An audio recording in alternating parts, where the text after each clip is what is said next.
Hello সবাই, welcome back to another blog. খুব ভালো আছো নিশ্চয়ই, আশা করছি তোমরা সবাই অনেক অনেক ভালো আছো। আমিও খুব ভালো আছি, খুব আনন্দে আছি, মজা করছি বাবা মায়ের সাথে। আর ঠান্ডা প্রচুর বেড়েছে আমাদের দিল্লিতে। তোমরা অনেকে হয়তো জানো কি আমি আমার ফার্স্ট ব্লগটা শুরু করেছিলাম আমার বাবার গান দিয়ে। তো ওরকমই একটা কিছু আমি আজকে প্রেজেন্ট করতে চলেছি, নট আমার বাবার গান, it's my mother this time. তো আমার বাবা যে গানটা গেয়েছিল, আমার বাবা খুব একটা বেশি গান বাজনার মধ্যে ছিল না কোনো দিন, আমার বাবা খুব একটা গান বাজনার মানুষ না। কিন্তু তবু আমার বাবার একটা ন্যাক ছিল, আমার বাবার খুব একটা ইচ্ছা ছিল কি আমি একটা গান গাইবো, আমি একটা গান শিখবো, আর নিজে শিখে তুলে সেই গানটাকে বাবা গেয়েছিল। আর আমি সেইটা ছেড়েও ছিলাম ইউটিউবে 3 বছর আগে। তোমরা যারা শোনোনি, আমি ডেসক্রিপশনে সেই লিঙ্কটা দিয়ে দেবো, প্লিজ গিয়ে গানটা শুনো। আর আজকে আমার মা একটা আবৃত্তি করে শোনাবে, তো তোমরা প্লিজ বলো কে আবৃত্তিটা কেমন হয়েছে, নিজেদের কমেন্ট দিও। আর চলো তাহলে বেশি বকবক না করে ব্লগটাকে শুরু করা যাক। তাও এখন আমরা শুনতে চলেছি আমার মায়ের এক কবিতা। কি তাই তো? তুমি কি কবিতা করছো মা?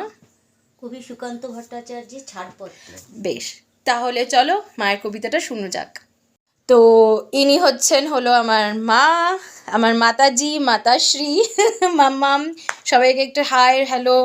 নমস্কার সবাইকে। তো মা, তুমি আজকে আমাদেরকে কি শোনাতে চলেছো? সবাইকে নমস্কার জানিয়ে আমি কিশোর কবি সুকান্ত ভট্টাচার্যের একটি কবিতা শোনাচ্ছি, নাম হচ্ছে ছাড়পত্র। প্লিজ। যে শিশু ভূমিষ্ঠ হলো আজ রাত্রে, তার মুখে খবর পেলুম সে পেয়েছে ছাড়পত্র এক নতুন বিশ্বের যুগে, তাই ব্যক্ত করে অধিকার। জন্মমাত্র সুতীব্র চিৎকার, খর্বদেহ নিঃসহায়, তবু তার মুষ্টিবদ্ধ হাত উত্তোলিত উদ্ভাসিত কি এক দুর্বোধ্য প্রতিজ্ঞায়।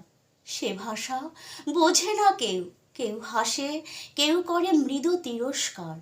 আমি কিন্তু মনে মনে বুঝেছি সেই ভাষা। পেয়েছি নতুন চিঠি আসন্ন যুগের, পরিচয় পত্র পড়ি ভূমিষ্ঠ শিশু। অস্পষ্ট কুয়াশা ভরা চোখে এসেছে নতুন শিশু, তাকে ছেড়ে দিতে হবে স্থান জীর্ণ পৃথিবীতে, ব্যর্থ মৃত ধ্বংসের স্তূপ পিঠে। চলে যেতে হবে আমাদের, চলে যাব তবু আজ যতক্ষণ দেহে আছে প্রাণ, প্রাণ পরে পৃথিবীর এই সরাবো জঞ্জাল। এ বিশ্বকে এ শিশুর বাসযোগ্য করে যাব আমি, নবজাতকের কাছে আমার দৃঢ় অঙ্গীকার। অবশেষে সব কাজ সেরে আমার দেহের রক্তে নতুন শিশুকে করে যাব আশীর্বাদ, তারপর হব ইতিহাস। বাহ, খুব সুন্দর হয়েছে। আর আমার বাবা এতটাই খুশি কে দেখো তোমরা, আমার বাবা হাততালি দিচ্ছে। খুব সুন্দর হয়েছে মা, খুব সুন্দর হয়েছে, ইট ওয়াজ অ্যামেজিং। তো বন্ধুরা, তোমরা প্লিজ জানিও কি আমার মায়ের এই আবৃত্তিটা কেমন লাগলো। This is first time on camera মা। হ্যাঁ, আমার একটা কোয়েশ্চেন আছে।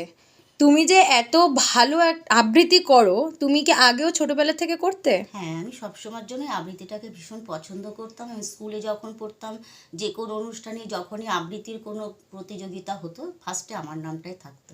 তুমি কোথায় কোথায় আবৃত্তি আমি করতে যেতে? গিয়েছিলাম তোমার নেতাজি স্কুলে একবার গিয়েছিলাম, তারপরে তোমার আগরপাড়া একটা কোন ক্লাবের নামটা ঠিক এই মুহূর্তে মনে নেই, সেখানে গিয়েছিলাম। শান্তিনিকেতনে বিশ্বভারতীতে সেখানে আমরা 15 দিন ক্যাম্প করেছিলাম, সেখানে গিয়ে আমি কবিতা আবৃত্তি নাচ এভরিথিং করেছিলাম। বাট ঠিক আছে, তো খুব ভালো।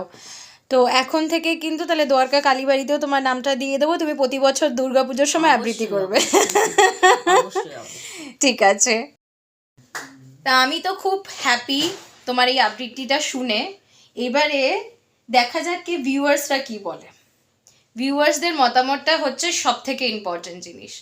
তো তোমরা প্লিজ শুনো, সবার কাছে আমার অনুরোধ রইল, প্লিজ আমাকে একটু ফিডব্যাক দিও, কমেন্টে করে জানিও কি তোমাদের আমার মায়ের আবৃত্তি কেমন লাগলো।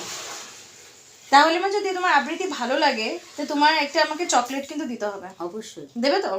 নিশ্চয়ই। আর আমার মা বলবে বেশি চকলেট খাবি না, এমনিতেই মোটা হয়ে যাচ্ছিস, আরও বেশি মোটা হয়ে যাবি। আমার মা যদিও স্লিম ট্রিম, সেটা আলাদা বিষয়।